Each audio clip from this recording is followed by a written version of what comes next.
creating markets. I mean, right? So if it's an export-oriented nation, correct, and they have satisfied to a certain extent their domestic demand in the past 5 years, I mean, they're necessarily, right, logically, they have to look for new markets. And if those new markets in their neighbor region, which is their natural extension, right, the natural near abroad or neighborhood, then they will have to create those markets. And how do you create markets? You improve the infrastructure, you improve the technological know-how, you train, you provide security, and that's exactly what that BRI, marching across from China through Pakistan, Afghanistan, Iran, with now the 25-year strategic agreement between China and Iran, right? Through Iraq, the Gulf region. I mean, they are creating the markets necessary for future China exports. That spans everything. That spans security, defense, commercial, auto, you name it. It's really spans everything. But they are building the infrastructure necessary for that. And of course, there are many trappings we could talk about with regard to that. Whether it's leverage, influence, right, or sure. Because of debt. Ratios and so forth, they could lease certain important ports along the way. So there's a lot there. It's a smart initiative, it's a strategic initiative, and it's the hardcore essence of China's foreign policy for the next at least 30 years, because they are projecting that BRI would be concluded by 2050. Were you hinting at, Pat, a little bit of debt trap diplomacy there? Yeah, well, that's the arguments, right? So there are many examples. Sri Lanka, for example, Pakistan has been voicing some concerns a few years ago, and they reached out to the Gulf nations to help them with their debt maturity and all that stuff. So yeah, there are concerns, but then China's rebuttal to that point is that, if you get a loan from the World Bank or from the IMF, there are also those issues where those loans become mature and then you have to pay them back. But of course there are different circumstances, but you can see that they have thought out that process where they call them easy loans with low interest rates, but it's definitely there are other incentives for giving out the loan. Yeah, absolutely. Yeah, it's a smart project. There have been some setbacks in some countries, especially now with the pandemic, right? But they seem to be marching forward with it. You say they seem to be marching forward. You mean China and the Belt and Road Initiative? Yes, absolutely. Yeah. Yeah, no, certainly. That was definitely a question that I wanted to ask you more about, but I think you did a very good job speaking a lot about it there. Could you just also take maybe a step back towards the beginning of the Belt and Road and explain specifically where the infrastructure project is starting, finishing, the countries it's going to go through? Yeah, sure. So going back from the very beginning, just how I came to understand the BRI. I can understand the BRI to, when it's called a strategic initiative of the 21st century, a significant transitional infrastructure project. But I really believe, as I mentioned, that it is meant to be the focal point of China's foreign policy, at least until 2050. And the BRI was formally integrated into the Chinese constitution in 2017. So you can see how much of an institutionalization is how this project is institutionalized in China that goes beyond the presidency term of President Xi Jinping. Very interesting. Yeah, absolutely. That mustn't be a common thing that happens with infrastructure projects for different governments across the world. No.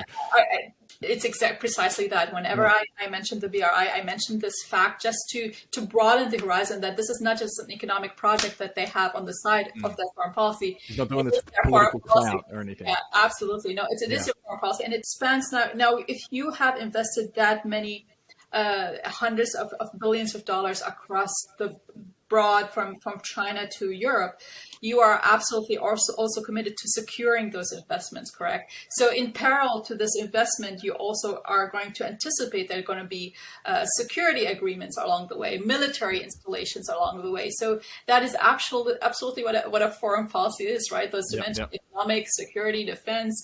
It is just encompasses all of what foreign policy really entails, and that's why it's part of their 2017 constitution, and it just gives you an idea to the continuity, right? The intention of sustaining this policy across presidential terms and so forth. So the BRI was announced by President Xi Jinping 70 years ago. It's a it includes transportation hubs, ports, airports, railways, hydroelectricity projects, telecommunication, in addition also to 50 economic zones spanning from China to Europe and Africa, including Africa and the Middle East. By 2018, there were 72 countries that have already signed the BRI, with 125 countries having signed some part of that, BRI-related agreement with China. Now, yeah, go ahead. 125 countries signing somehow an agreement with BRI. I mean, sure, it's not physically going through that many countries. Is that in regards to, say, developing whatever the trade agreements might be as a consequence of having the BRI? Is that where the 125 countries comes into it? So there's an amalgam of that, right? So it has to do with actual territory linkages. It has to do with port relations. It has to do with logistics. It has to do with support of supply chains. I mean, there are many facets that have, linkages to the BRI where it does not necessarily include physical infrastructure connections between China and those countries. But yeah, 125 by 2019. I'm sure there's more now to count. Have been a participant in this, but this is something that China can then show the world of how much there's a buy-in, right? How much there's a buy-in into that international cross-border infrastructure project that is really, if you want to talk about geopolitics here, right? So that is really a geopolitical informed foreign policy for China. You mentioned it's going to span across 50 economic zones at one point or another. I wanted to ask you quickly about maybe the ethics of the economic zone. Because you can criticize an economic zone that it will isolate whatever the upside is and not be further distributed to whatever the surrounding nation, city, area is that they might be located in. Is there a fear? Because for me, and this is obviously coming from relative ignorance to the topic, but if there are 50 economic zones, it sort of suggests they're highlighting these 50 points where all the upside is going to be generated, and it might perhaps then not trickle down or bleed down into the actual nation that the economic zone is harbored in. Yeah, so how I think about it is that precisely just dovetailing on what you just mentioned, Ryan, is that it seems to be just guarantee stations, right? So you have those very concentrated, territorial spaces that are the economic zones across that territory that spans the BRI. So you are building redundancies and assurance hubs where control can be exerted, overview, mending, disruption, correct? So you have those different stations that become, part of that assurance or insurance that you build into the system in order to guarantee the flow, guarantee the continuation. And I think that's a very smart idea to actually think about that and then distribute it across the board. That builds a lot of redundancy here. Apart from China, who's an obvious winner, who are the big winners of the BRI, assuming it is constructed and effective as they plan?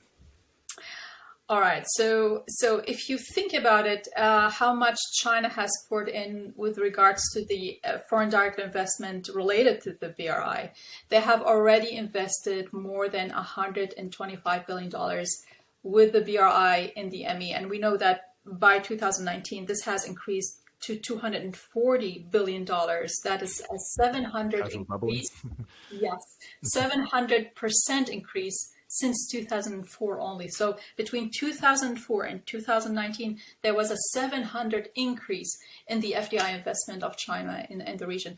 And yes, we have what we call traditional U.S. allies in the region, but you look at the Gulf region, the Arab Gulf states, Saudi Arabia, UAE, Kuwait, Bahrain, Qatar, they have all signed, and Oman, they have all signed, strategic, they have all signed BRI related agreements with China, and it spans everything from infrastructure, oil refineries, security, surveillance, IT, you name it. It really spans the across the board. And what's interesting to me is that China is not just interested, well, it was at the beginning of it, very much interested in those economic agreements and infrastructure agreements. But now you see that the foreign ministry of China also is very interested in voicing its diplomatic role in the region.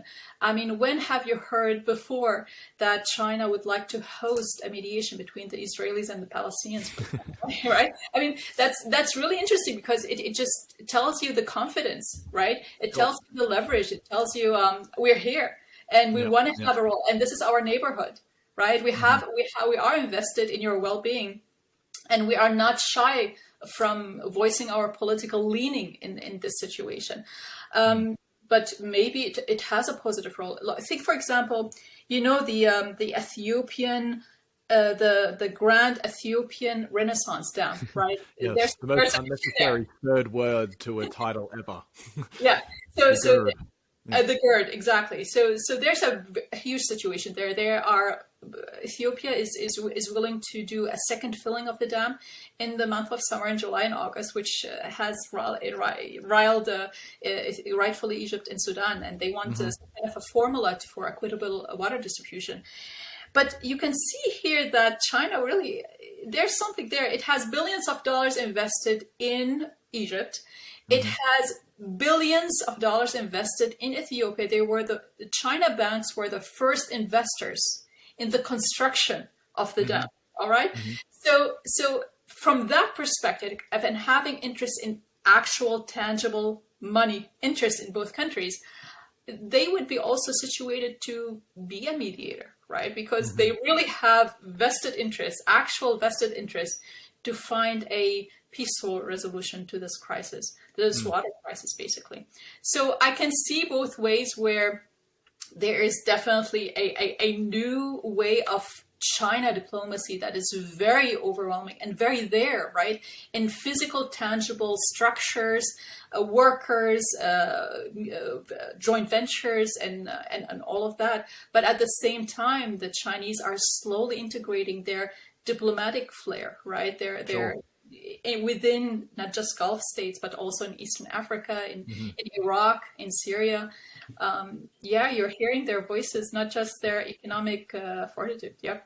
And the more they're received and their power is exerted, the more it sort of doubles down their relevancy in the region. But here's the catch, bro. If I may just catch up with this idea, is that but now China is really facing a crucial fork in the road, because now they cannot count on free riding on United States security guarantees in the region. The United States, all the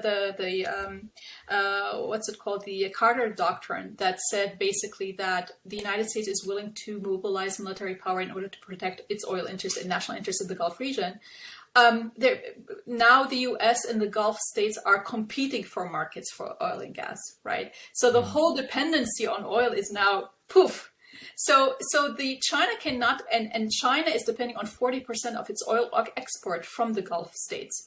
So now China cannot be a free rider on U.S. security guarantees anymore, and it has to provide its own kind of security policy in the region.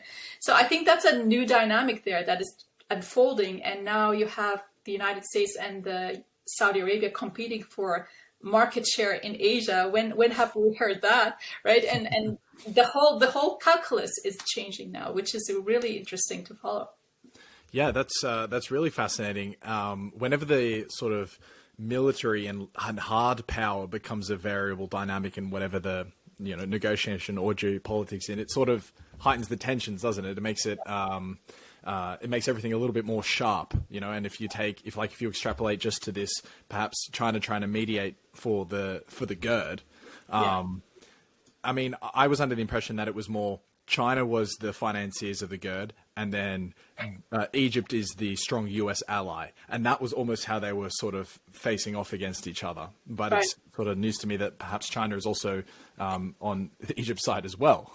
Absolutely. I mean, they were, if you look at the communication infrastructure of Egypt, China investment is there. I mean, their primary IT and communication Chinese corporations are the ones that are very prominent in Egypt, in addition to thousands of businesses that have headquarters in Egypt and in China. And the cross trade is absolutely phenomenal. So really, I mean, yes, of course, Egypt is of course a U.S. ally, but look how Egypt is really trying to balance all those things, right? It balances its relation with China, and it also balances its relation with Russia as well. So it's not just a U.S.-China nexus, right? It knows how to have those connections and networks with Russia, China, and the U.S. So as far as I can see, Egypt is pretty successful, much better than how they used to be in the 70s and 80s. To round off the Belt and Road chat, what you're making very clear to me is that it's so much more than just a transport infrastructure. It's way more than just, say, rail lines, roads, even though it might be called the road, and a part of the marketing is to harp back to the Silk Road of ancient trade times. But it's so much more than that. And I think that's something that you're, really making quite clear. The countries are buying in on a much more and a much less superficial level than just this is a means. That's the right way to say it. Yes. Mm-hmm. Yeah. Absolutely.